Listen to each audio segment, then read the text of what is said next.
السلام علیکم ورحمۃ اللہ وبرکاتہ۔ 27ویں شب ہے رمضان المبارک کی۔ اللہ نے زندگی میں ایک بار پھر عطا کی۔ اللہ ان گھڑیوں کے وسیلے سے ہمارے گناہ معاف فرما دے۔ لیلۃ القدر اپنے دامن میں اتنی رحمتیں رکھتی ہیں کہ اس امت کے سارے گناہ گاروں کی بخشش کے لیے کافی ہے۔ اس رات میں روح الامی اترتے ہیں فرشتوں کے جلو میں، جھرمٹ میں، اور اہل ایمان جو قیام میں ہوتے ہیں، قعود میں ہوتے ہیں، ذکر الہی میں ہوتے ہیں، ان سے مصافحہ کرتے ہیں۔ یہ رات کون سی ہے؟ ترکی خیمے میں چٹائی ایک سمت کر کے سر انور حضور نے باہر نکالا اور فرمایا کہ لیلۃ القدر کو آخری عشرے میں تلاش کرو۔ اور ایک روایت کے لفظ یہ ہیں کہ آخری عشرے کی طاق راتوں میں تلاش کرو۔ وہ طاق رات کون سی ہے؟ اس کو مخفی رکھا گیا۔ حضرت ابی بن قعب رضی اللہ تعالی عنہ صحابی رسول ہیں، فرماتے ہیں میں قسم کھاتا ہوں کہ وہ رات 27ویں شب ہے۔ حضرت بایزید بسطامی علیہ رحمہ فرماتے ہیں مجھے زندگی میں یہ رات 2 بار ملی ہے اور دونوں بار 27ویں شب ہی تھی۔ تو ہم اللہ کی بارگاہ میں امید کا دامن پھیلائے ہیں کہ یہی شب ہو اور اس کے دامن سے پھوٹتی ضیائیں ہمارے اندر کے اندھیروں کو ختم کرنے کا ذریعہ بنے۔ مجھے آپ کو اپنے معاد کی، آخرت کی فکر کرنی چاہیے۔ یہ راتیں آتی ہیں اور چلی جاتی ہیں، اور ایک وقت آئے گا کہ یہ راتیں آئیں گی اور ہم نہیں ہوں گے۔ کتنے لوگ ایسے ہیں جو پچھلے سال تھے لیکن آج نہیں ہیں، ان سے گزشتہ سالوں میں تھے آج نہیں ہیں۔ تو اللہ ہمیں ہر سال یہ رات مبارک کرتا ہے، نصیب ہوتی ہے۔ اللہ آپ کی قسمت میں ایسی بہت ساری راتیں نصیب کرے، لیکن بہرحال ایک وقت ایسا آنے والا ہے کہ یہ راتیں تو آئیں گی لیکن ہم موجود نہیں ہوں گے۔ تو یہ جو میسر راتیں ہیں ان کے دامن سے پھوٹتی ضیائیں ہمیں اپنے اندر سمو لینی چاہیے کہ ہم دنیا پہ نہ بھی ہوں گے تو یہاں سے جو ہم نے نور لیا ہوگا وہ قبر میں بھی چراغاں کرے۔ باطن کی روشنی، اندر کے اجالے اور روح کا چراغاں اس رات کے دامن سے لیا جا سکتا ہے۔ حضور علیہ السلام رمضان المبارک کے آخری عشرے میں کثرت کے ساتھ عبادت کرتے تھے۔ حضرت سیدہ عائشہ رضی اللہ تعالی عنہا فرماتی ہیں کہ حضور کمر بستہ ہو جاتے اور اپنا تہ بند کس کے باندھ لیتے، خود بھی جاگتے اور اہل خانہ کو بھی بیدار رکھتے۔ زندگی میں یہ ساعتیں جو ہمیں مقسوم ہوئی ہیں یہ سعادت بری ساعتیں ہیں۔ پچھلی امتوں کے حصے میں اس طرح کے لمحات کب آئے ہیں؟ یہ ایک رات 1000 مہینے کی عبادتوں سے افضل، بہتر اور بھاری ہے۔ میرے حضور نے ارشاد فرمایا ایک بندہ صبح سے لے کے ظہر تک مزدوری کرتا ہے، اس کو ایک کی رات دیا جاتا ہے۔ ایک بندہ ظہر سے عصر تک مزدوری کرتا ہے، اس کا وقت تھوڑا ہے، اس کو بھی ایک کی رات دیا جاتا ہے۔ اور ایک شخص عصر سے لے کر مغرب تک مزدوری کرتا ہے، اس کا وقت دونوں سے کم ہے، لیکن اس کو مزدوری 2 کی رات دی جاتی ہے۔ فرمایا پہلی مثال یہود کی ہے، دوسری مثال نصارہ کی ہے، اور تیسری مثال میری امت کی ہے کہ تھوڑے کام پر بھی اجر زیادہ رکھا گیا ہے۔ تو اس امت کو جب اتنا نوازا گیا ہے کہ ایک ایک رات اتنی برکتوں کی حامل عطا ہوئی ہے، تو پھر ہمیں بہت زیادہ کوشش کر کے برکتیں سمیٹ لینی چاہیے۔ ان گھڑیوں کے دامن سے نکلتے اجالے اپنے اندر سمو لینے چاہیے۔ یہ سعادتیں اپنی روح میں جذب کر لینی چاہیے، تاکہ جب ہم اس دنیا سے جائیں تو ہمارے پاس ایک بہت بڑا روشنیوں کا ذخیرہ ہو، جو ہماری قبر میں بھی چراغاں کرے، حشر میں بھی روشنی دے، اور ہمیں کہیں بھی اندھیروں کا سامنا نہ کرنا پڑے، چونکہ روشنیاں تو ہم نے یہاں سے لے کے جانی ہیں۔ تو یہاں سے کتنی روشنیاں لے کے جاتے ہیں، یہ ہماری ہمت ہے، یہ ہماری کوشش ہے۔ اللہ نے تو لوٹ سے لگائی ہے، اس کی رحمتیں مسلسل ہمارے اوپر برس رہی ہیں، اور یہ صدقہ ہے آمنہ کے لال کا، ورنہ ہم اس قابل کہاں تھے۔ تو میں اللہ کی بارگاہ میں آپ سب کے لیے دعا گو ہوں، آپ میرے لیے دعا گو رہیں کہ اس شب نور کی برکتیں ہمیں نصیب ہوں۔ حضور نے ارشاد فرمایا من قام لیلۃ القدر ایمانا و احتسابا غفر له ما تقدم من ذنبہ، جس نے لیلۃ القدر میں قیام کیا ایمان اور محاسبہ نفس کے ساتھ، اللہ اس کے پچھلے سارے گناہ معاف فرما دیتا ہے۔ ام المومنین سیدہ عائشہ رضی اللہ تعالیٰ عنہ فرماتی ہیں کہ میں نے عرض کی اے اللہ کے محبوب صلی اللہ علیہ وسلم، اگر میں لیلۃ القدر کو پا لوں تو مجھے پھر کیا دعا مانگنا چاہیے؟ تو حضور نے ارشاد فرمایا اگر تم لیلۃ القدر پا لو تو یہ دعا مانگو اللہم انک عفو تحب العفو فاعف عنی، اے اللہ تو معاف کرنے والا ہے، معاف کرنے کو پسند کرتا ہے، میرے معاملات سے درگزر فرما۔ تو اللہ تعالیٰ اس رات کی برکتوں سے ہمیں اپنی پناہ میں، امان میں، حفاظتوں کے حصار میں رکھے۔ ہر سال لیلۃ القدر کے موقع پر اور شب برات کے موقع پر دور و نزدیک سے آنے والے سامعین کو کتاب اللہ سے کچھ ضروری مضامین پیش کرنے کی سعادت پاتا ہوں، چونکہ مجھے پتہ ہے کہ یہاں آنے والے لوگ بڑی دور دور سے آتے ہیں اور اپنے محلوں کو، اپنی بستیوں کو، اپنے شہروں کو چھوڑ کے یہاں پہنچتے ہیں، تو ان کا ایک لمحہ بھی ضائع نہ ہو، ان کی ایک ایک ساتھ کی قدر کی جائے، اور ان کو با مقصد باتیں جو ان کی پوری زندگی میں ان کے لیے نفع کا سبب ہوں، ان کو یہاں سے دی جائیں۔ تو قرآن مجید سے بہتر اور کیا پیغام ہو سکتا ہے؟ تو انشاءاللہ آج آپ کے سامنے کتاب اللہ سے ایک مضمون رکھوں گا۔ اللہ کتاب و سنت کے اجالوں سے ہمارے من کے سارے اندھیرے اور ظلمتیں دور کر دے۔ سورہ القیامہ میرا آج کا مضمون ہے، جو 40 آیات پر مشتمل ہے۔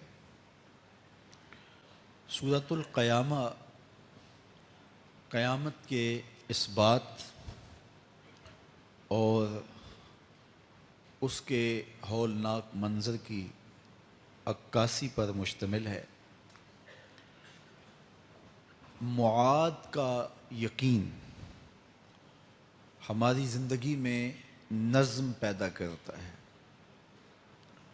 اگر کسی قوم کو احتساب کا یقین نہ ہو تو اس کی زندگی بے ربط ہو جاتی ہے، لوٹ مار کا بازار گرم کر لیتا ہے کہ مجھے کون پوچھنے والا ہے۔ لیکن جس قوم میں احتسابی عمل مضبوط ہو، وہاں لوٹ مار کا بازار گرم نہیں ہو سکتا۔ تو دنیا کے اوپر نظم قائم رکھنے کے لیے احتسابی عمل بہت ضروری ہے۔ دنیا بھر کے دانشور یہ بات کہتے آئے ہیں۔ اگر جرائم ختم کرنے ہیں تو انصاف فراہم کرنا پڑے گا۔ اگر عدالتیں قابل فروخت مال بن جائے، تھانے بکنے لگ جائیں، تو پھر معاشرے جرائم سے پاک نہیں رہ سکتے۔ تو عدالتی نظام اگر بے لاگ ہوگا اور انصاف لوگوں کی دہلیز تک پہنچے گا تو معاشرے ستھرے اور پاکیزہ ہوں گے اور ایک خوبصورت معاشرتی نظم قائم ہوگا۔ تو احتسابی عمل اور عدالتی نظم اچھا رکھنے کے نتائج ہم اپنی آنکھوں سے دیکھتے ہیں۔ تو کیا آخرت کا احتساب ہونا ضروری نہیں، جہاں افراد کا اور قوموں کا فرد عمل پیش ہو اور پھر جزا و سزا ان کو دی جائے؟ تو اسلام نے جو معاد اور آخرت کا تصور دیا ہے، یہ فرد اور قوم کی زندگی میں ایک نظم پیدا کرتا ہے۔ لیکن ہر دور میں جو مجرم ہوتے ہیں، جن کا کام ہی لوٹ مار ہوتا ہے، وہ کبھی نہیں چاہتے کہ احتسابی عمل مضبوط ہو۔ وہ چاہیں گے کہ عدالتیں قابل فروخت جنس بن جائیں، تھانوں کی بولیاں دی جا سکیں اور انصاف کبھی بھی قائم نہ ہو۔ تو بے لاگ احتساب کا وہ کبھی بھی رواج نہیں پڑنے دیں گے۔ جو لوگ آخرت کے تصور کو جھٹلاتے ہیں، ان ساری قوموں کو دیکھ لیں جنہوں نے آخرت کو جھٹلایا۔ وہ قومیں ہیں جو برائی میں لت پت تھیں اور گناہوں بھری زندگی بسر کر رہی تھی۔ اب ایسی قومیں کبھی پسند نہیں کرتی کہ کوئی آخرت بھی ہو جس کا خوف انہیں گناہوں کی اور بدیوں کی زندگی سے نکالے، کیونکہ وہ اس زندگی سے نکلنا ہی نہیں چاہتے۔ تو آخرت کا وہ ڈٹ کے انکار کرتے۔ قریش مکہ نے بھی آخرت کا ڈٹ کے انکار کیا اور کہا کہ ہم آخرت کو نہیں مانتے، چونکہ اگر وہ آخرت کو مان لیتے ہیں تو پھر زندگی کی تمام تر مکاریاں، دجل و فریب، تلبیسات، لوٹ مار، ظلم و جبر جو کمزوروں پر وہ روا رکھے ہوئے تھے، اس کا جواز باقی نہیں رہتا تھا۔ تو اس لیے انہوں نے اس کا ڈٹ کے انکار کیا۔ قرآن مجید کی جتنی بھی مکی صورتیں ہیں ان میں آخرت کا اس بات کیا گیا ہے اور معاد کو ثابت کرنے کے لیے دلائل دیے گئے ہیں۔ یہ سورہ القیامہ، یہ بھی سورت نزول کے اعتبار سے مکی ہے۔ سورت کا آغاز قسم سے کیا جا رہا ہے، لا اقسم بیوم القیامہ، روز قیامت کی قسم یاد کرتا ہوں۔ اللہ تعالیٰ نے قیامت کے دن کی قسم کی۔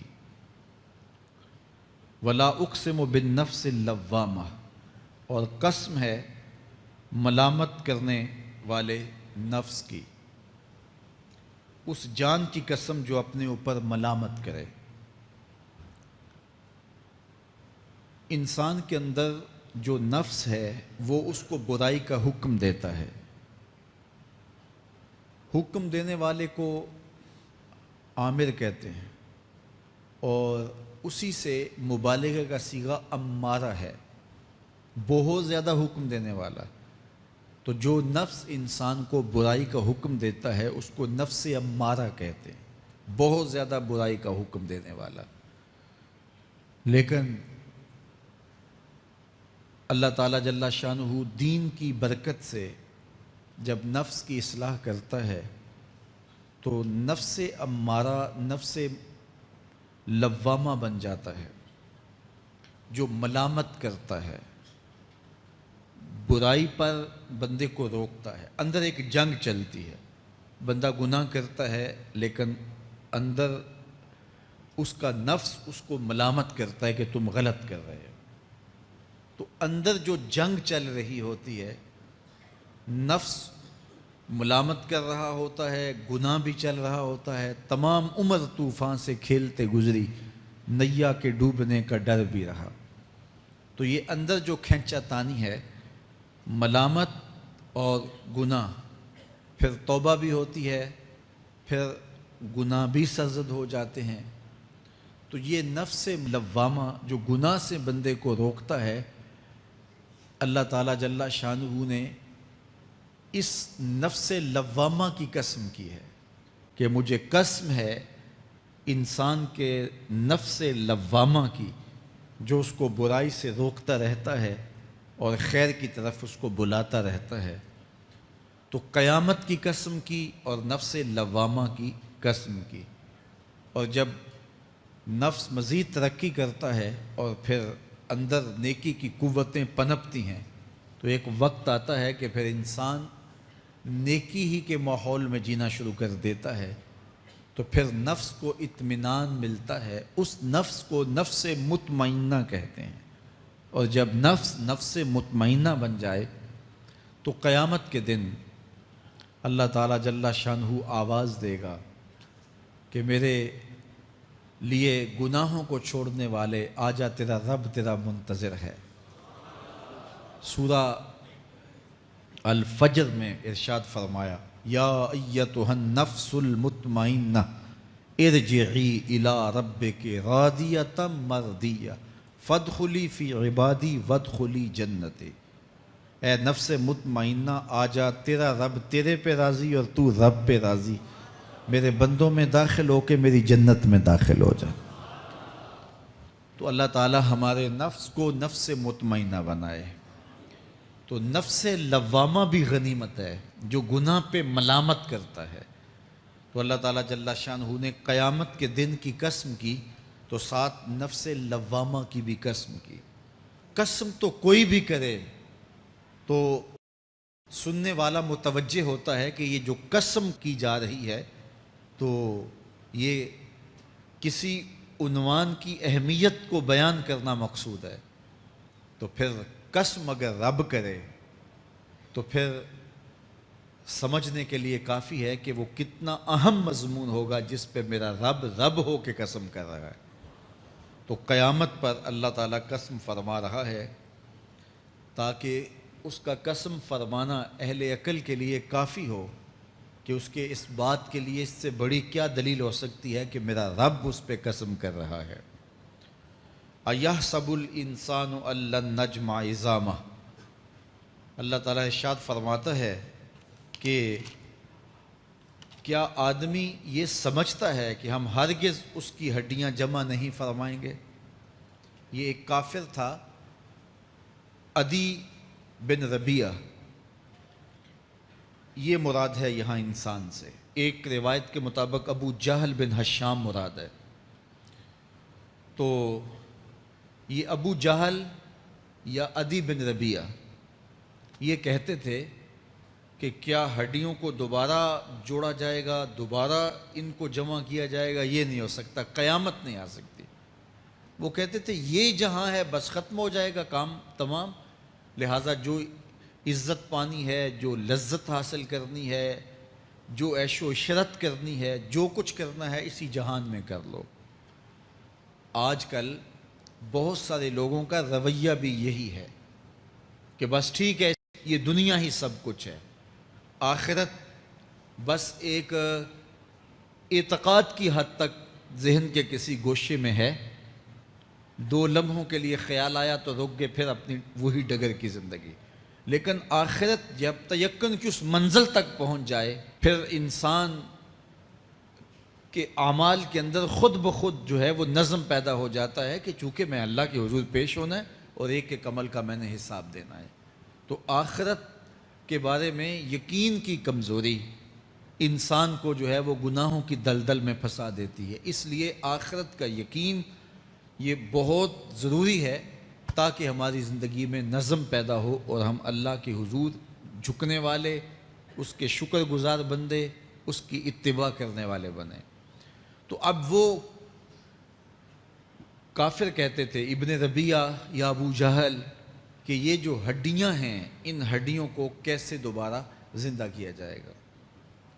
نضر بن حارث ایک کافر تھا، وہ کہیں سے قبرستان سے پرانی ہڈی اٹھا لایا اور وہ اتنی بوسیدہ تھی کہ ہاتھ کے لمس سے ٹوٹ ٹوٹ کے گرتی تھی، اور حضور کے پاس آ کھڑا ہوا اور آ کے کہنے لگا کہ کیا ان ہڈیوں کو دوبارہ زندہ کیا جائے گا؟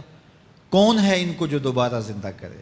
اور ساتھ ہڈی توڑتا ہے اور اس کے ریزے زمین پہ گرتے ہیں۔ تو حضور علیہ السلام نے اللہ کی جانب سے اس کا جواب دیا۔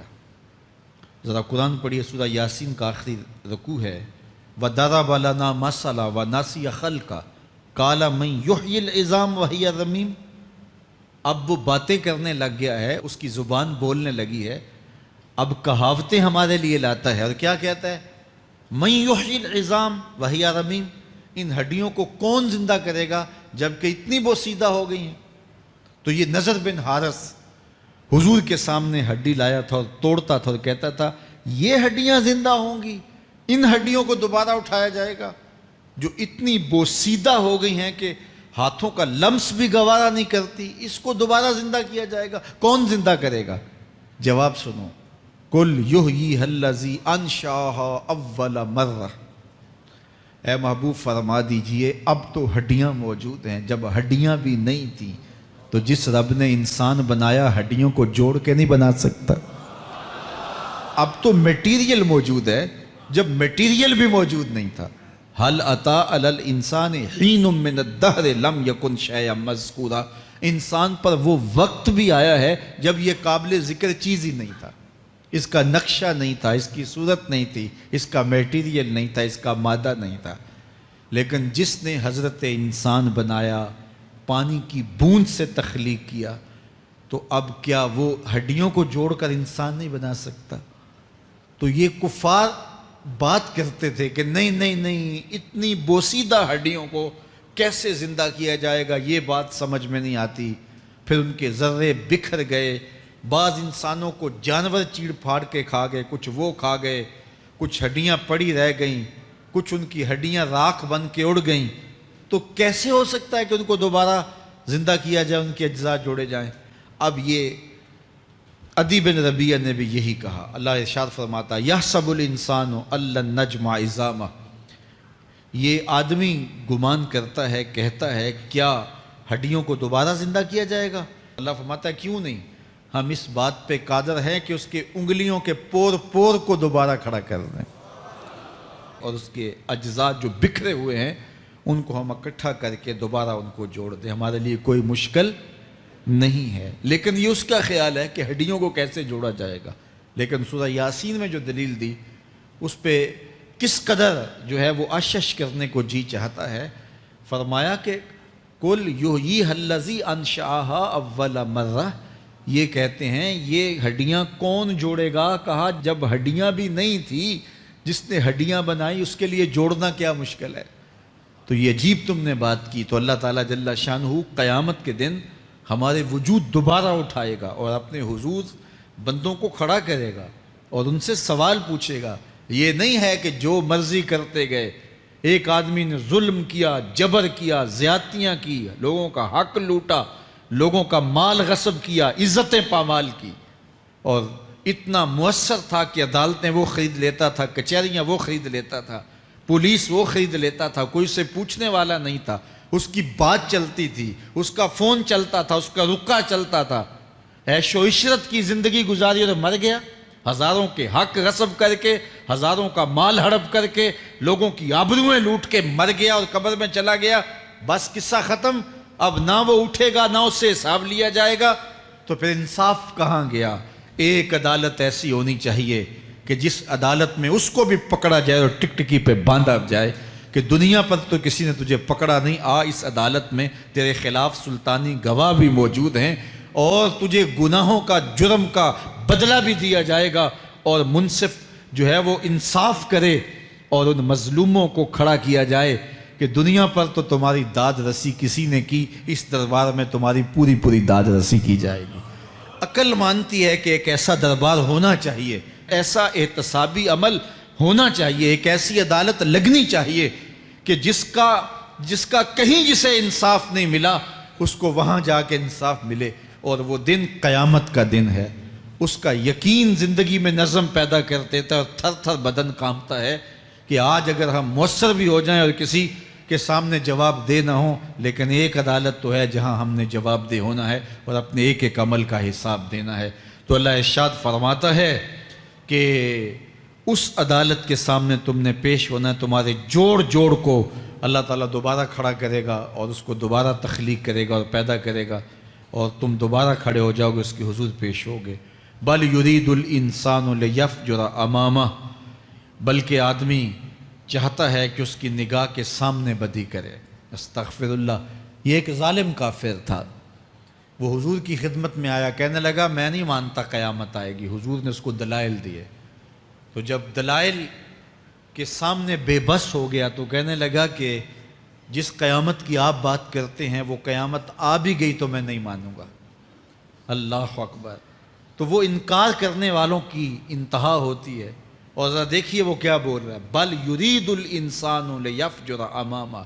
اس کی سرکشی دیکھیے، اس کا تمرد دیکھیے۔ وہ کہتا ہے اچھا اگر قیامت قائم ہوئی تو یہ گناہ، یہ جرم، یہ بدی، یہ بدکاریاں، یہ ظلم جو میں کرتا ہوں، یہ بدکاریاں رب کے سامنے کروں گا۔ کیسی ڈٹائی ہے، مذاق اڑاتا ہے، تمسخر اڑاتا ہے آخرت کا۔ کہتا ہے جو بدیوں کا کاروبار میں نے گرم کیا ہے، جو بدکاریاں میری زندگی کا معمول ہیں، جو داد عیش دیتا ہوں، جو عزتوں کو پامال کرتا ہوں، جو غریبوں کے پنجے توڑتا ہوں، جو لوگوں کا حق غصب کرتا ہوں، جو برائیاں کرتا ہوں، اگر قیامت قائم بھی ہو گئی تو میں یہ سارے جرم رب کے سامنے کروں گا، پھر وہ مجھے پکڑ کے دکھائے۔ اللہ اکبر۔ یسأل ایان یوم القیامہ۔ پھر پوچھتا ہے اچھا قیامت کب آئے گی؟ یہ تمسخر کے طور پہ پوچھتا ہے، لاؤ نہ قیامت، کب آئے گی قیامت؟ میں جرم رب کے سامنے کرنا چاہتا ہوں۔ اللہ اکبر۔ اب جواب سنیے۔ اب لفظوں کا ترجمہ اس زور سے کیا ہی نہیں جا سکتا جس زور کے لفظ ہیں۔ وہ کہتا ہے قیامت کب آئے گی؟ میں تو یہ جرم رب کے سامنے کرنا چاہتا ہوں، کوئی قیامت نہیں ہے، مذاق اڑاتا ہے۔ قیامت کب آئے گی؟ آواز آئی فَإِذَا بَرِقَ الْبَصَرُ وَخَسَفَ الْقَمَرُ وَجُمِعَ الشَّمْسُ وَالْقَمَرُ۔ جب قیامت آئے گی تو آنکھیں چندھیا جائیں گے، چاند بے نور ہو جائے گا، سورج اور چاند اکٹھے ہو جائیں گے۔ یقول الانسان یومئذ این المفر۔ آج جو کہتا ہے کہاں ہے قیامت، اس دن بھاگتا پھرے گا، کوئی پناہ گاہ ہو بتاؤ، کوئی ہے ٹھکانہ چھپنے کا، کوئی پناہ گاہ ہے؟ کلا لا وزر۔ آواز آئے گی کوئی ٹھکانہ نہیں ہے، آج کوئی ٹھکانہ نہیں ہے۔ الی ربک یومئذ المستقر۔ اگر ٹھکانہ ہے تو صرف رب کے پاس ہے، انہیں ٹھکانہ ملے گا جو رب کے بندے ہیں اور اس کی دہلیز پہ آنے والے ہیں۔ یُنَبَّأُ الْإِنسَانُ یومئذ بما قدم وأخر۔ اللہ تعالیٰ اس دن بتا دے گا جو آگے بھیجا اور وہ بھی بتا دے گا جو پیچھے چھوڑا۔ ایک ایک چیز تشت ازبام ہو جائے گی۔ یوم تبلی السرائر فما لہ من قوت ولا ناصر۔ اللہ فرماتا سارے راز کھل جائیں گے، جو بند کمروں میں جرم کیے، داد عیش دیتا رہا، وہ بھی کھل جائیں گے، اور پھر کوئی طاقت نہیں ہوگی، کوئی زور نہیں ہوگا، کوئی زر نہیں ہوگا جو اس کو بے نقاب ہونے سے بچا سکے۔ اے داور حشر میرا نامہ اعمال نہ پوچھ، اس میں کئی پردہ نشینوں کے بھی نام آتے ہیں۔ تو وہ کتنا سخت دن ہوگا۔ ارشاد فرمایا جائے گا کہ جو آگے بھیجا، جو پیچھے چھوڑا، جو جرم کرتا رہا، جو نیکیاں کی، جو برائیاں کی، سب کچھ تشت ازبام ہو جائے گا۔ بل الانسان علی نفسہ بصیرہ۔ بلکہ آدمی خود اپنے حال پر اچھی طرح خود آگاہ ہے۔ ہم اسے نامہ اعمال کے دفتر دیں گے جہاں سب کچھ لکھا ہوگا، قرآن بتاتا جب نامہ اعمال سامنے آئے گا تو وہ بے ساختہ پکار اٹھے گا، ما لہذا الکتاب لا یغادر صغیرۃ ولا کبیرۃ الا احصاها، ہائے اس کتاب کو کیا ہوا، اس نے چھوٹی بڑی کوئی بات نہیں چھوڑی، سب کچھ لکھ دیا۔ نامہ اعمال سامنے ہوگے، زمین بولے گی، ہاتھ پاؤں بولیں گے، فرشتے بولیں گے، کرامن کاتبین بتائیں گے یہ کیا کیا جرم کرتا رہا، کیا کیا گناہ کرتا رہا۔ تو اس دن ہر شے سامنے آ جائے گی۔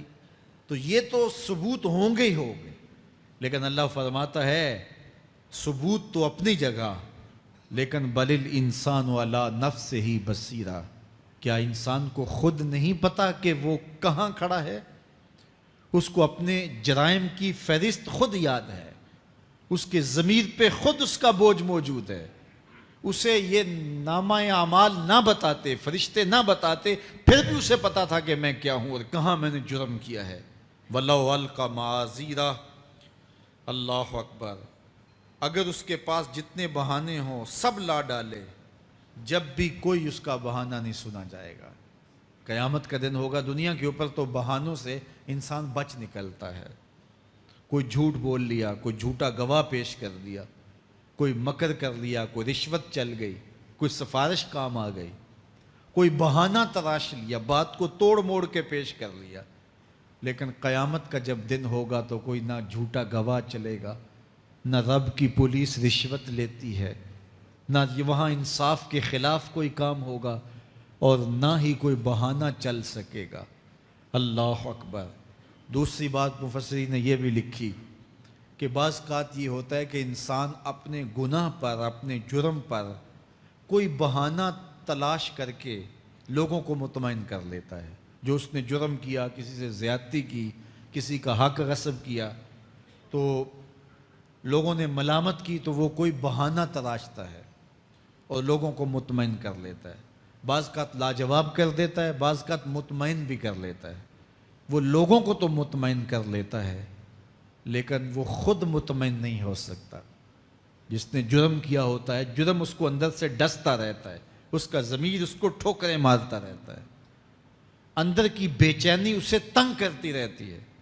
اگرچہ وہ دلائل سے، مکر و فریب سے، باتوں کو توڑ موڑ کے عذر کر لیتا ہے، کوئی بہانہ بنا لیتا ہے، لیکن اس کے باوجود اس کے اندر کوئی چین، اندر کوئی اطمینان نہیں ہوتا۔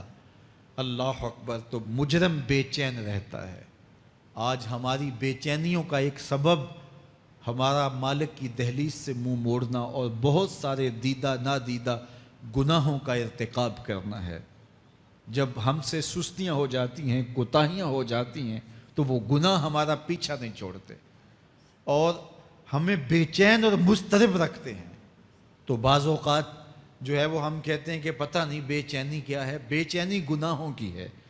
گناہ طبیعت میں بے چینی پیدا کر دیتا ہے، سکون نہیں آنے دیتا۔ اطمینان کی دولت چھن جاتی ہے جب کوئی شخص گناہ کرتا ہے، اور یہ لازمی نہیں ہے کہ وہ کسی کا حق غصب کرے، اس نے کسی کی عزت ہی پامال کی ہو، اس نے کسی کی آبرو پہ حملہ کیا ہو۔ اگر نماز چھوڑی ہے تو بے چینی یہ بھی کم نہیں ہے، یہ رب کی نافرمانی ہے۔ اگر اس کی نظر بھٹکی ہے تو یہ بھی کم بے چینی نہیں دیتی۔ اگر اس کا خیال بہکا ہے، اس نے زبان سے کسی کو دکھ دیا ہے، اس نے کسی کے لیے سب و شتم کا انداز اختیار کیا ہے، گالی گلوچ کا رنگ اختیار کیا ہے، تو پھر کیا ہوا کہ یہ بے چینی اندر کو توڑتی رہتی ہے۔ انسان چلتا پھرتا ہے لیکن اسے طمانیت نہیں ملتی، اسے سکون نہیں ملتا۔ سکون کب ملے گا؟ سکون تب ملتا ہے جب کسی سے زیادتی کی ہو تو اس سے جا کے معافی مانگ لی جائے، اور اس لجاجت کے ساتھ معافی مانگی جائے کہ وہ مجبور ہو جائے معاف کرنے پہ، تو پھر اندر طمانیت اتر جاتی ہے۔ اگر رب کی نافرمانیاں کی ہیں تو لیلۃ القدر کے دامن میں اس سے معافی مانگ لو، اتنی لجاجت سے معافی مانگو، اس قدر رو کے معافی مانگو، ترلے منت پہ اتر آؤ، ہاتھ جوڑو، آنسو بہاؤ، چیخو، چلاؤ، رو، اس کی دہلیز سے لپٹ جاؤ، اس سے اپنے گناہوں کی معذرت کرو۔ جب مالک نے معاف کر دی، اندر کی ساری بے چینیاں مٹ جائیں گی۔ دل کو قرار مل جائے گا، دل کو تسکین نصیب ہوگی۔ تسکین اس کی دہلیز سے تمہیں ملے گی، یہ اندر سے پھوٹتی ہے، باہر سے نہیں آتی ہے۔ تسکین کے قافلے اندر ہی اترتے ہیں، اندر سے اس کے سوتے پھوٹتے ہیں، اس کے چشمے پھوٹتے ہیں۔ ہم باہر سے ڈھونڈتے ہیں، باہر سے تسکین نہیں ملتی، یہ اندر سے آئے گی۔ اس لیے اس دل کے اوپر لگے ہوئے میل کچیل کو، غلاظت کو دور کر لو اور کھرچ دو دل کے اوپر پڑے ہوئے جتنے بھی زنگ ہیں، تو پھر نتیجہ کیا ہوگا؟ دل ستھرا ہوگا، مصفہ ہوگا، مزکہ ہوگا، تو پھر دل پر نور ہوگا، تو پھر آپ کو زندگی گزارنے کا لطف اور سرور اور مزہ آنے لگ جائے گا۔ تو انسان جب دلیلیں تراشتا ہے، اس سے ایک بعض اوقات اپنے آپ کو بھی مطمئن کرنے کی کوشش کرتا ہے، اوروں کو بھی مطمئن کر لیتا ہے، لیکن حقیقت میں اطمینان نہیں ہوتا، وہ بے چینی ہوتی ہے۔ تو اللہ تعالیٰ جل شانہ اس کہانی کو بیان کرتے ہوئے ایک اور مضمون کو بیان کیا، اور یہ بالکل درمیان میں جملہ معترضہ کے طور پہ جو ہے وہ نظر آ رہا ہے کہ بات تو چل رہی ہے، تو اچانک اللہ اپنے محبوب سے مخاطبہ فرماتا ہے اور کیا ارشاد کرتا ہے؟ لا تحرک بہ لسانک لتعجل بہ۔ تو یہ اچانک بات کیوں آ گئی؟ اصل بات یہ تھی کہ جب وحی نازل ہوتی تو آقا کریم علیہ السلام ہمہ تن گوش ہو کے اس وحی کو سنتے، پھر اس کو محفوظ کرنے کی فکر ہوتی کہ جو میں نے سنا ہے وہ اچھی طرح مجھے یاد ہو جائے، اور پھر آقا کریم علیہ السلام کی تیسری فکر یہ ہوتی کہ اس کے جو معارف ہیں، اسرار ہیں، اور اس کے جو ثمرات ہیں، اس کی جو تفصیلات اور نکلنے والے اس کے نتائج ہیں، وہ بھی اچھی طرح جو ہے وہ میں سمجھ پاؤں۔ تو یہ تین مشقتیں بیک وقت حضور گوارا کر رہے ہوتے۔ اب قیامت کا ہولناک منظر جو پیش کیا گیا، اور پھر انسان جب اپنے رب کی نافرمانی کرتا ہے تو جو اس کا حال ہوتا ہے، تو یہ سارے مضامین کو اللہ کے محبوب سن رہے تھے۔ حضور کے قلب اطہر پر گرانی آئی، اور میرے رب کو کیسے گوارا تھا۔ جو حضور سن رہے تھے جلدی جلدی اس کو زبان پہ لانا چاہ رہے تھے تاکہ وہ اچھی طرح ازبر ہو جائے، لیکن اللہ نے محبوب کی اس مشقت کو دیکھا تو فرمایا لا تحرک بہ لسانک لتعجل بہ۔ محبوب آپ اپنی زبان کو جنبش نہ دیں، آپ جلدی کرتے ہیں تاکہ وہ جو میں نے سنا ہے وہ میری زبان پہ آ جائے۔ ان علینا جمعہ و قرآن، یہ ہمارے اوپر ہے، ہم آپ کے دل میں جمع بھی کریں گے، جو آپ کو سکھایا ہے وہ آپ کو یاد بھی رہے گا، وہ آپ بھول نہیں سکیں گے۔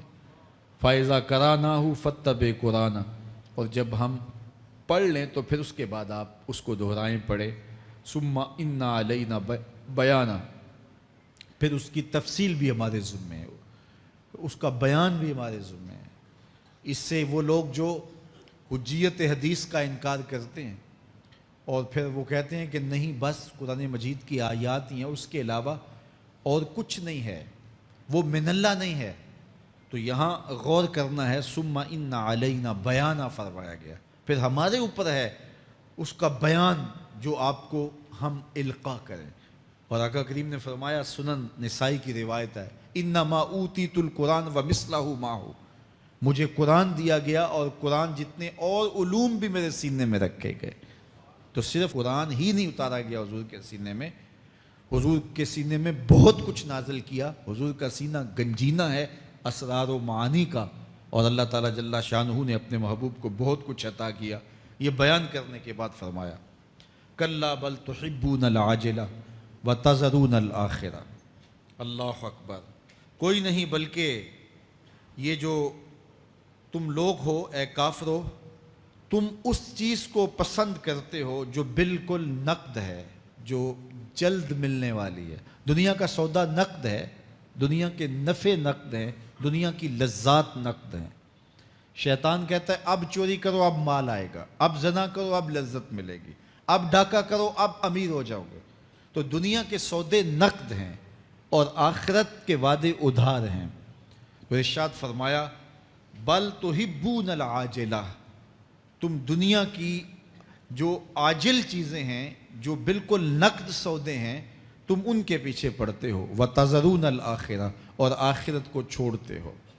دوسرے مقام پہ ارشاد فرمایا سورہ الاعلیٰ میں بل تؤثرون الحیات الدنیا والآخرۃ خیر وابقی، تم دنیا کی جیتی زندگی کو ترجیح دیتے ہو، حالانکہ آخرت بہتر بھی ہے اور دائمی بھی۔ میں آپ کی توجہ چاہوں گا، آخرت بہتر بھی ہے اور دائمی بھی، لیکن تمہاری ترجیح یہ دنیا ہے جس کی آخرت کے مقابلے میں کوئی حیثیت ہی نہیں ہے۔ حضور نے ارشاد فرمایا، اگر کسی کو جنت میں ایک کوڑا رکھنے کی جگہ مل جائے، ایک ڈنڈا رکھنے کی جگہ مل جائے، دنیا و ما فیہا کی دولتوں سے وہ زیادہ قیمتی ہے۔ 7 بر اعظموں پہ پھیلی ہوئی کائنات، سمندروں کی تہوں میں قیمتی موتی، پہاڑوں کے دامن میں قیمتی معدنیات، مالیاتی اداروں کے پاس سرمائے، لوگوں کے پاس دولت کے انبار، یہ سارے اکٹھے کر لیے جائیں اور ان کی قیمت لگائی جائے، اور جنت میں ایک ڈنڈا رکھنے کی جگہ، ایک عصا رکھنے کی جگہ، ایک کوڑا رکھنے کی جگہ، وہ جگہ پھر بھی زیادہ قیمتی ہے۔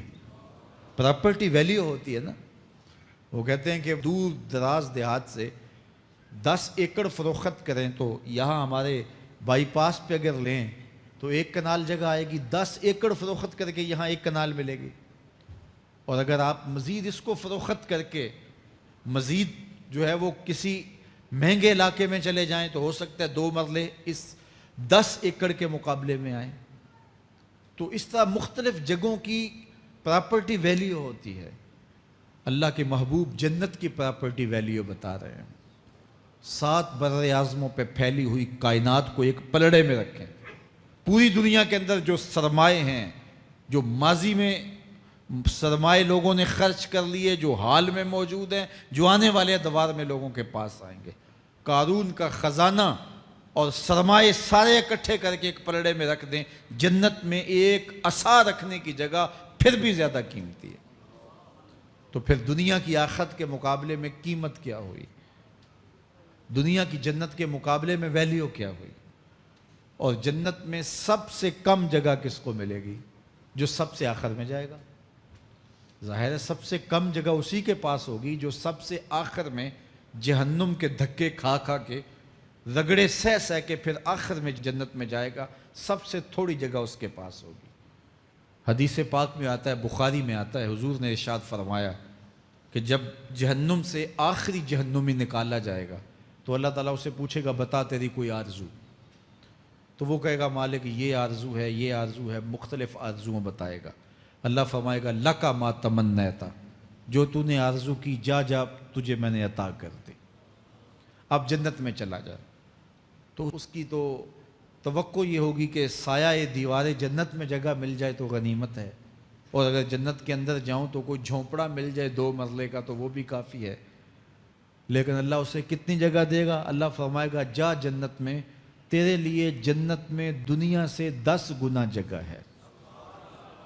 7 بر اعظموں کو 10 سے ضرب دے تو کہا کہ دنیا سے 10 گنا جگہ تیرے لیے۔ اس کو یقین ہی نہیں آئے گا، وہ کہے گا، اتسخر وانت الملک، میرے رب تو بادشاہ ہو کے مجھ سے مذاق کر رہا ہے؟ اللہ فرمائے گا، نہیں، تیرے لیے 10 گنا جگہ ہے، اور اس کے لیے 10 گنا جگہ ہوگی جو سب سے آخر میں جنت میں جائے گا۔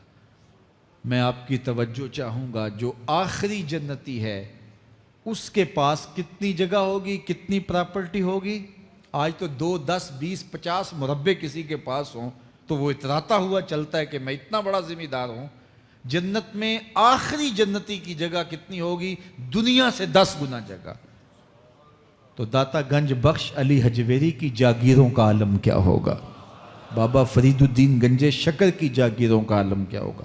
پھر اصحاب رسول کی جاگیروں کا عالم کیا ہوگا؟ قیمتی کتنی جگہ کہ ایک ڈنڈا رکھنے کی جگہ مل جائے، دنیا و ما فیہا سے وہ قیمتی، اور وہ قیمتی جگہ دنیا سے 10 گنا جگہ اس کو دی جائے گی جو سب سے آخر میں جائے گا۔ تو مجھے بتائیے، اس سے بڑا بے وقوف کوئی ہے جو آخرت کو برباد کر کے دنیا کا سودا کرتا ہے؟ بل تؤثرون الحیات الدنیا والآخرۃ خیر وابقیٰ، کہا آخرت بہتر بھی ہے اور دائمی بھی ہے، نہ ختم ہونے والی زندگی ہے۔ تو یہاں بھی ارشاد فرمایا، کلا بل تحبون العاجلہ وتذرون الآخرہ، تم نقد کے پیچھے دوڑتے ہو، آخرت جو ادھار ہے اس کی پرواہ نہیں کرتے ہو۔ یہ نقد تمہیں مل بھی جائے، پہلی تو بات ہے ملتی نہیں ہے، دنیا تمہارے آگے بھاگتی ہے اور تم پیچھے بھاگ رہے ہو. کچھ حصہ تمہیں مل بھی گیا تو وہ کتنے سالوں کے لیے؟ 60 سال 70 سال، یہ تو بڑی لمبی زندگی ہیں. ہمارے ہاں 45 سال ایوریج نکالی گئی ہے. 60 سال بھی کوئی جی لے، 70 سال بھی کوئی جی لے، کیا حیثیت ہے آخرت کے مقابلے میں؟ آخرت کا ایک دن یوم حشر قرآن بتاتا ہے 50,000 سال کا ہوگا. 50 سال کا نہیں، 100 سال کا نہیں، 50,000 سال کا ایک دن. پھر اس کے بعد نہ ختم ہونے والی زندگی. مینڈے کی شکل میں موت کو بھی ذبح کر دیا جائے گا. موت کو بھی موت آ گئی، اب موت نہیں ہے. نہ ختم ہونے والی زندگی. اور جو جنت میں چلا گیا سب سے آخر میں جانے والے کی یہ جائیدادیں. تو اصل زندگی تو آخرت کی زندگی ہے. کلا بل تحبون العاجلہ وتذرون الآخرہ. یہ تو ایک سودا ہے. اب اللہ تعالیٰ ایک اور چیز بتا رہا ہے، ذرا غور کیجئے. دنیا کی محبت دل میں ایسی پیدا ہو گئی کہ ہمیں سال کے بعد ماہ سیام میں مسجد میں آنا نصیب ہوتا ہے، اور ہم اپنی ہی دنیا میں مگن ہیں کہ یہی دنیا سب کچھ ہے. یہ کائنات بھی دیکھو، میرا رب بیان کر رہا ہے وجوہ یومئذ ناظرہ الی ربہا ناظرہ. وہ دن جب آئے گا تو جب بندے اس کے حضور حاضر ہوں گے جنہوں نے اپنی زندگی حزم و احتیاط سے گزاری ہوگی، رب کی اتباع میں، فرما برداری میں، اس کے حکموں کو پورے کرتے بسر کی ہوگی، پھر ان کو صلہ کیا ہوگا؟ اللہ فرمایا کچھ چہرے ہوں گے جو تر و تازہ ہوں گے، کھل کے گلاب ہو جائیں گے. چہرے منور اور تابہ ہوں گے. یہ اتنے کھلے کیوں ہوں گے؟ چہرے گلاب کیوں ہوں گے؟ الی ربہا ناظرہ، اس لیے کہ رب کا دیدار نصیب ہوگا. رب کا دیدار نصیب ہوگا تو چہرے کھل جائیں گے اور چہرے شگفتہ ہو جائیں گے، چہرے تر و تازہ ہو جائیں گے. یار کوئی پرانا دوست مل جائے اور آپ سخت صدمے کے ماحول میں ہوں تو اچانک اسے دیکھ لیں تو آپ کا چہرہ کھل جاتا ہے اور آپ کا چہرہ گلاب بن جاتا ہے. تو پھر کیا منظر ہوگا؟ دنیا کے تھکے ہوئے لوگ، جنگوں کے ستائے ہوئے لوگ، بدر، احد، حنین اور کربلا کی سختیاں گوارا کیے ہوئے لوگ، تہجد کے اندر لمبا قیام کر کے راتوں کی تنہائیوں کے تھکے ہوئے لوگ، حلال کھایا حرام نہیں کھایا اور دنیا سے پیچھے رہ گئے، دنیا آگے چلی گئی اور یہ حلال کی تلاش میں بظاہر پیچھے رہ گئے. گھر والے بھی تانے دیتے ہیں کہ تم تو پیچھے رہ گئے، دنیا کہاں چلی گئی، تمہارے رشتہ دار کہاں چلے گئے. تانے اور تان و تشنی کے برستے تیر سہے ساری زندگی گزار دی. دکھوں کے مارے ہوئے یہ شخص جب قیامت کے دن اپنے رب کے حضور جائیں گے تو اللہ رخ انور سے نقاب ہٹا دے گا. پھر کیا ہوگا؟ اللہ کا دیدار ہوگا تو یہ چہرے کھل جائیں گے، ساری تھکن اتر جائے گی، جنم جنم کی ساری تھکن اتر جائے گی اور چہرے شگفتہ گلاب بن جائیں گے. اللہ فرمائے گا دیکھو ان کے چہرے کیسے کھلے ہوئے. وجوہ یومئذ ناظرہ الی ربہا ناظرہ. یہ تو خوش نصیب لوگوں کے چہرے ہیں. ووجوہ یومئذ باسرہ. اور پھر اس دن کچھ منہ بگڑے ہوئے ہوں گے. کیسے بگڑے ہوں گے؟ پاؤں میں درد ہو تو چہرے پر بگاڑ ہوتا ہے، پیٹ میں درد ہو تو چہرہ اچھا دکھائی نہیں دیتا، کان میں درد ہو، آنکھ میں درد ہو، سر میں درد ہو تو چہرہ بگڑ جاتا ہے. اور ان کے چہرے اتنے بگڑے ہوں گے، کوئی آنے والا خوف طاری ہو تو چہرے بگڑ جاتے ہیں. اور انسان کے چہرے کی ہوائیاں اڑی ہوتی ہیں، اب ان کے چہروں کی ہوائیاں اڑی ہوں گی. کیوں؟ قرآن بتاتا ہے تظن ان یفعل بہا فاقرہ. یہ ڈر رہے ہوں گے کہ ہمارے ساتھ اب جو سلوک ہونے والا ہے وہ کمر کی ہڈی توڑ دے گا. ہم نے رب کے حکموں کو توڑا، ہم نے پرواہ نہیں کی. ہم سمجھے دنیا میں آئے ہیں تو ہماری دنیا ہے، آوارہ ہوں، خواہشات نفس کے مطابق زندگی گزاریں، آنکھیں بے حیائی میں لگی رہیں، سوچیں آوارگی میں لگی رہیں، کان نغمے سنتے رہے، زبان جھوٹ بکتی رہی، ظلم و جبر کا بازار گرم رکھا، عصمتیں عزتیں پامال کرتا رہا، لوگوں کا مال لوٹتا رہا، حق غصب کرتا رہا، کلیجے اور دل چیرتا رہا، لوگوں کو زخمی کرتا رہا، لوگوں کے جذبات سے کھیلتا رہا. پرواہ نہیں کی کہ یہ دنیا ہے امتحان گاہ ہے، چند دنوں کے لیے آئے ہیں، اللہ کے حضور پیش ہونا ہے، عملوں کا حساب ہونا ہے۔ اب جب وہ دیکھیں گے کہ ہمارے ساتھ کیا ہونے والا ہے تو ان کے چہرے پہلے بگڑ جائیں گے۔ کیوں؟ وہ گمان کریں گے کہ ان کی ریڑھ کی ہڈی توڑ دی جائے گی، ایسے عذاب آئیں گے جس طرح کسی کی ریڑھ کی ہڈی ٹوٹ جائے تو اس کا چہرہ شگفتہ گلاب تو نہیں ہوتا، اس کا چہرہ جو ہے وہ تو کس قدر مرجھایا ہوا ہوتا ہے۔ تو اللہ ارشاد فرماتا ہے اس طرح ان کے چہرے ہوں گے۔ ابھی عذاب آیا نہیں ہے لیکن چہرے پہلے اترے ہوئے ہوں گے، اور جب عذاب کی بھٹی میں ڈالے جائیں گے، اللہ اکبر، اور وہ سخت عذاب، حضور نے جبریل امین سے پوچھا مجھے جہنم کے عذابوں کا ذکر سناؤ۔ عرض کی حضور سب سے ہلکے عذاب کی کہانی سناتا ہوں، اور وہ یہ کہ جہنمی کے پاؤں میں آگ کا جوتا رکھا جائے گا، باقی پورا بدن اس کا سلامت ہوگا۔ یہ سب سے ہلکے عذاب کی کیفیت ہے۔ اب پاؤں میں آگ کا جوتا ہوگا، حدت، گرمی، شدت اتنی ہوگی کہ دماغ پگھل کے ناک اور کانوں کے راستے سے باہر آ جائے گا۔ پاؤں میں رکھے ہوئے جوتے کی گرمی دماغ کو ایسے چڑھے گی کہ وہ پگھل جائے گا اور ناک اور کانوں کے راستے سے باہر آ جائے گا۔ تو اللہ کے عذاب کے خوف سے چہرے بگڑ جائیں گے، حالت سلامت نہیں رہے گی۔ یہ بات ذہن میں رکھیں کہ اللہ جس کو جہنم میں ڈالے گا اس کو اس صورت میں نہیں ڈالے گا، یہ محمدی صورت ہے، یہ شکل اس کی چھین لی جائے گی اور اس کی شکل بڑی کر دی جائے گی۔ اس کا ایک ایک دانت احد پہاڑ جتنا ہوگا۔ احد پہاڑ کا پھیلاؤ 15 کلومیٹر پہ ہے، 15 کلومیٹر کا ایک دانت، اور 32 دانت کتنے ہوں گے تو منہ کتنا بڑا ہوگا۔ اس کو اتنا بڑا اس لیے کیا جائے گا تاکہ وہ عذاب کی تکلیف زیادہ سہے۔ 70 گز موٹی کھال ہوگی، اور کھال جل جائے گی تو اللہ قرآن میں فرماتا ہے ہم نئی کھال دے دیں گے تاکہ عذاب کی تکلیف اس کو گوارا کرنی پڑے۔ پھر چیخے گا، چلائے گا، ہائے مجھے پانی دو، پانی دو، پیاس کی شدت ہے۔ 70 سال تک تو اس کی کوئی آواز ہی نہیں سنے گا۔ 70 سال کے بعد داروغہ جہنم چیخ کر کہے گا کیا مانگتا ہے؟ وہ بولے گا مجھے پانی چاہیے۔ کہا جائے گا تو ابھی ملتا ہے پانی۔ پھر داروغہ جہنم اسے پانی دے گا، کوکا کولا کی بوتل دے گا یا پیپسی تھما دے گا یا منرل واٹر کی بوتل دے گا؟ نہیں، قرآن بتاتا ہے اسے مائے حمیم دیا جائے گا، کھولتا ہوا پانی، اور وہ اتنا گرم ہوگا جب پینے کے لیے چہرے کے قریب کرے گا اس سے اٹھتی ہوئی بھاپ کی وجہ سے چہرے کی کھال ادھڑ کے اس کے اندر گر پڑے گی، لیکن اس کے باوجود اس کو پینا پڑے گا۔ اللہ فرماتا ہے یہ دنیا ہی سب کچھ نہیں ہے، سمجھ لیا یہی سب کچھ ہے، آخرت کو بھول گئے، صبح اٹھے کام پہ چلے گئے، شام آئے آوارگی میں چلے گئے، صدائیں آتی رہیں حی علی الصلاح حی علی الفلاح، کوئی پرواہ نہیں کی، نہ پیشانیوں نے سجدے کیے، نہ سوچوں میں پاکیزگی آئی، زندگی یوں گزار کے چلے گئے۔ ایسے نہیں، کہا ایک وہ ہوں گے جن کے چہرے شگفتہ گلاب ہوں گے، ایک وہ ہوں گے جن کے چہرے بگڑے ہوئے ہوں گے۔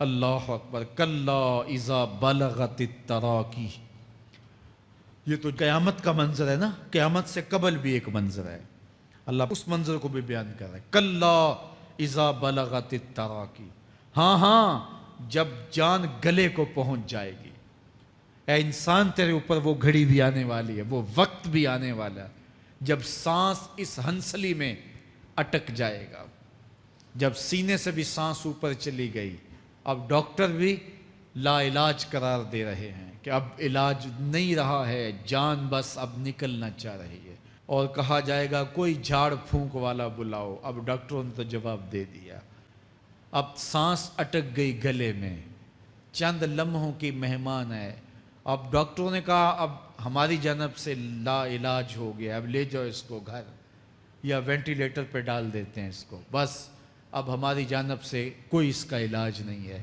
اب گھر والے روتے ہیں، کہتے ہیں کوئی جھاڑ پھونک والا لاؤ، کوئی دم والا لاؤ، شاید وہ کوئی دم کرے تو اس کی جان میں جان آ جائے، ڈاکٹروں نے تو لا علاج قرار دے دیا۔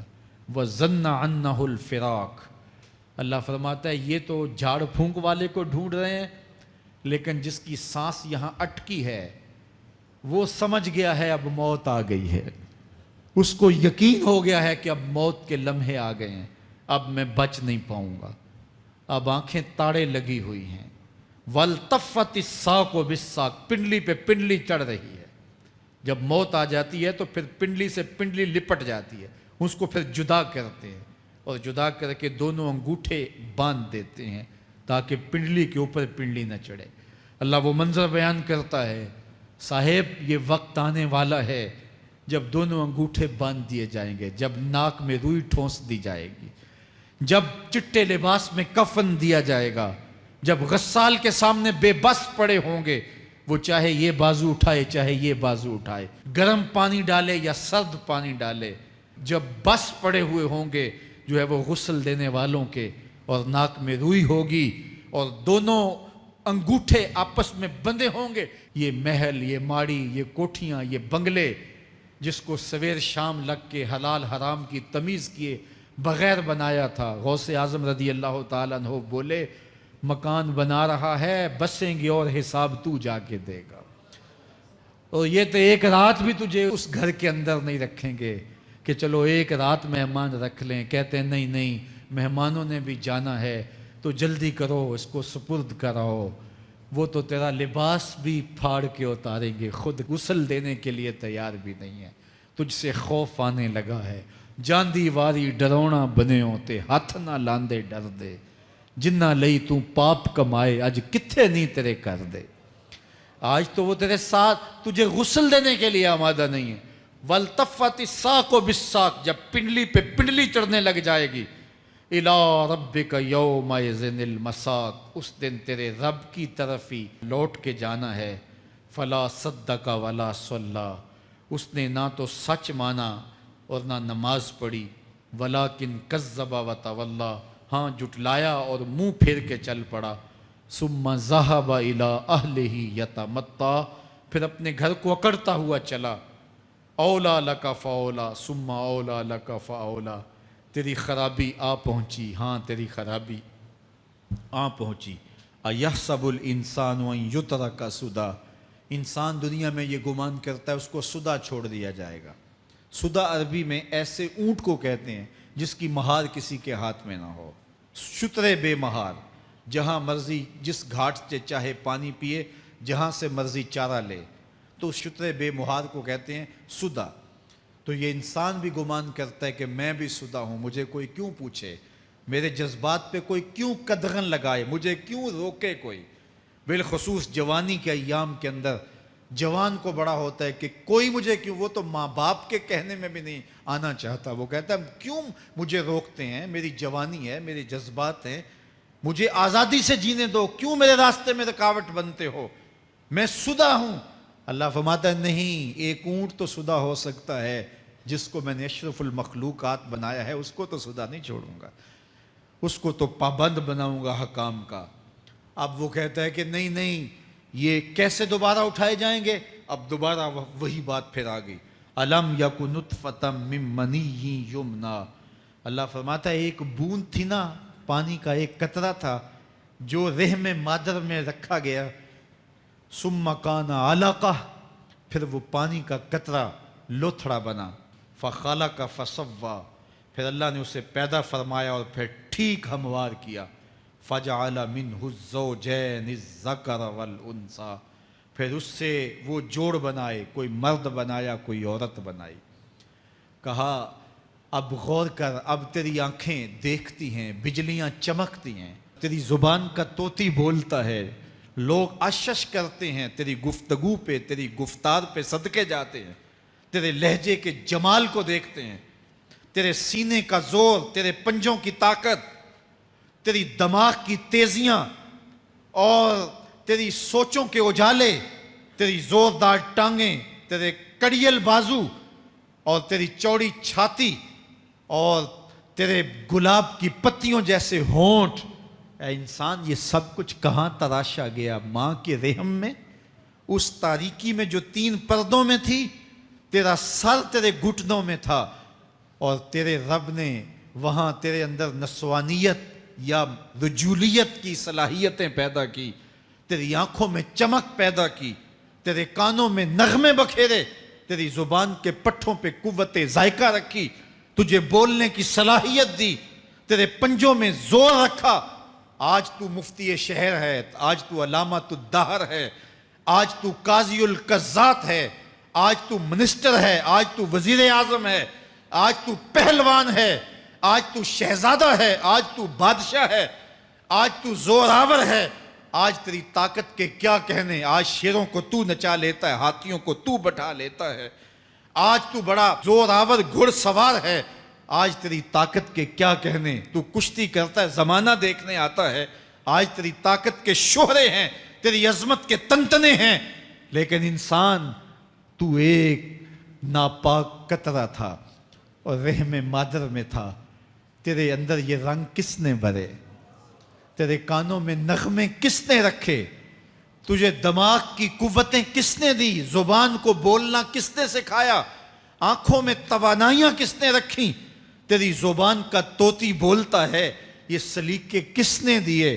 پھر اللہ فرمایا، کتنا زوردار بیان ہے، الیس ذالک بقادر علی ان یحیی الموتى، جو ماں کے پیٹ میں ایک نطفے کو ایک خوبصورت انسان بنا سکتا ہے، ہڈیوں کو جوڑ کے دوبارہ انسان نہیں بنا سکتا؟ کیا وہ دوبارہ تجھے کھڑا نہیں کر سکتا اپنے سامنے پیش ہونے کے لیے، جس کے حکموں کو تو نے توڑا ہے، جس کے فرامین کا تو نے مذاق اڑایا ہے؟ کیا وہ اتنا ہی بے بس ہے کہ اپنے حضور تجھے جو ہے وہ کھڑا ہی نہیں کر سکتا ہے؟ جس رب نے تجھے ماں کے شکم میں شکل دی، حضرت شیخ فرید الدین عطار بولتے ہیں، سانے کزتی سلاتی می شود، ایسا کاریگر ہے مٹی سے بادشاہ بنا ڈالتا ہے، اس نے مٹی سے دارا و سکندر بنائے، اس نے مٹی سے جو ہے وہ رستم و سہراب بنائے، اس نے مٹی سے کیا کیا بنا دیا، جو مٹی سے بادشاہ بنا سکتا ہے، جو نطفہ رحم مادر سے جو ہے وہ شکل اور صورت اور رنگ اور جمال بنا دیتا ہے۔ تیری صورت نکھرتی ہے، تیرے ہونٹ گلابی ہیں اور تیری نرگسی آنکھیں ہیں، تیرے ریشمی بال ہیں اور تیری خوبصورت رنگت ہے، تو چال چلتا ہے تو لگتا ہے قیامت چل رہی ہے، تیرا قد رانا جو ہے وہ صنوبر کو شرماتا ہے، تیری گفتار کے تنتنے ہیں، جس نے اتنی خوبصورت شکل ماں کے رحم میں بنائی، کیا وہ ہڈیوں کو جوڑ کے دوبارہ انسان نہیں بنا سکتا؟ وہ دوبارہ انسان بنائے گا اور پھر تجھے اپنے حضور کھڑا کرے گا۔ اور ایک حدیث میں آتا ہے، اللہ بندے کو اپنے حضور کھڑا کرنے کے بعد اپنے سامنے سے ہٹنے نہیں دے گا جب تک 5 سوال نہیں پوچھ لے گا۔ ان عمرہ ہی فیما افنا ہو، اس کی عمر کے بارے میں پوچھے گا، کہاں ضائع کی؟ میں نے تجھے زندگی دی، 60 سال 70 سال 40 سال 50 سال، اس زندگی کو کہاں گزار کے آیا ہے؟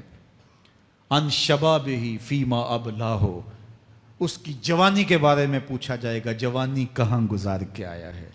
مجنوں تو نہیں بنا رہا، خواہشات کا اسیر تو نہیں ہو گیا، دیوانوں کی طرح زندگی تو نہیں گزار کے آ گیا، تیری جوانی کسی چوک میں تو نہیں گزری، تیری جوانی آوارگی میں تو نہیں گزری، ساری رات سوشل میڈیا کے اوپر گندگی اور غلاظتیں تو نہیں دیکھتا رہا، تیری زندگی گزری کہاں ہے؟ تیری جوانی گزری کہاں ہے؟ اگر کوئی جواب نہ ہوا تو پھر کیا جواب دے گا؟ اور وہ کتنا خوش نصیب ہوگا جو کہے گا، مالک میری جوانی سجدوں میں گزری، میری جوانی قیام میں گزری، میری جوانی رکوع میں گزری۔ میرے حضور فرماتے ہیں، سبعۃ یظلھم اللہ فی ظلہ یوم لا ظل الا ظلہ، 7 اشخاص ایسے ہیں قیامت کے دن جب کوئی سایہ نہیں ہوگا، اللہ ان 7 کو اپنے عرش کا سایہ دے گا۔ ان میں سے دوسرا شخص میرے حضور نے بیان فرمایا، وَشَابٌ نَشَأَ فِي عِبَادَةِ اللَّهِ، وہ جوان جس کی جوانی اللہ کی عبادت میں گزری۔ جوانوں، اپنی زندگی کو مالک کی دہلیز پہ لے آؤ۔ جوانی وہی ہے جو مالک کی چوکھٹ پہ گزرے۔ اپنے دل کا تعلق جوڑو، عشق کرنا ہے تو پھر آمنہ کے لال سے کرو، محبت کا رشتہ ان سے جوڑو، تعلق کا ربط ان سے قائم کرو، جوانی کو دین کی راہ پہ ڈالو۔ اللہ اکبر، سنو میرے حضور کا فرمان، انا حبیب اللہ، میں اللہ کا حبیب ہوں۔ پھر فرمایا، الشاب التائب حبیب اللہ، جو جوان جوانی میں توبہ کرے وہ بھی اللہ کا حبیب ہے۔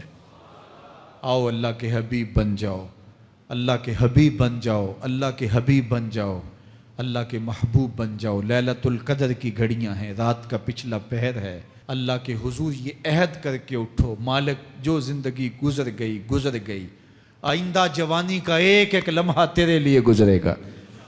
جیوں گا تو تیرے لیے، مروں گا تو تیرے لیے۔ میری ایک ایک سانس تیرے نام وقف ہوئی، میری زندگی کی ایک ایک ساتھ تیرے نام وقف ہوئی۔ میں اپنا سب کچھ تیرے لیے پیش کرتا ہوں۔ میری زندگی کا مالک بھی تو ہے، میری موت و حیات کا خالق اور مالک بھی تو ہے۔ یہ زندگی تو نے دی، تیری امانت ہے، تیرے حضور ہی پیش کرتا ہوں۔ اور لیلۃ القدر کی گھڑیوں میں اس عزم کے ساتھ گھروں کو لوٹو کہ اللہ میری زندگی کا ایک ایک لمحہ تیرے نام ہوا، آنے والے موسم تیرے نام ہوئے، میری جوانی تیرے نام ہوئی، میرے آنسو تیرے نام ہوئے، میری پیشانی تیرے نام ہوئی، میرے دل کی دھڑکن تیرے نام ہوئی، میری صلاحیتیں تیرے نام ہوئی۔ میری زبان بولے گی تو تیری تسبیح بولے گی، تیرے ذکر کے ترانے پڑے گی، میرے کان سنیں گے تو قرآن کے نغمے سنیں گے، میری آنکھیں دیکھیں گی تو مالک تیری قدرت کی نشانیاں دیکھیں گی، تیرے رسول کا روضہ دیکھیں گی، تیرا کعبہ دیکھیں گی۔ مالک میری زبان سچائی کے نور سے مالا مال ہوگی اور میں ساری زندگی تیرے نام کرتا ہوں۔ اور جب آپ اپنی ساری زندگی اللہ کے نام کر دیں گے تو پھر وہ پوری کائنات تمہارے نام کر دے گا۔ کی محمد سے وفا تو نے تو ہم تیرے ہیں، یہ جہاں چیز ہے کیا، لوح و قلم تیرے ہیں۔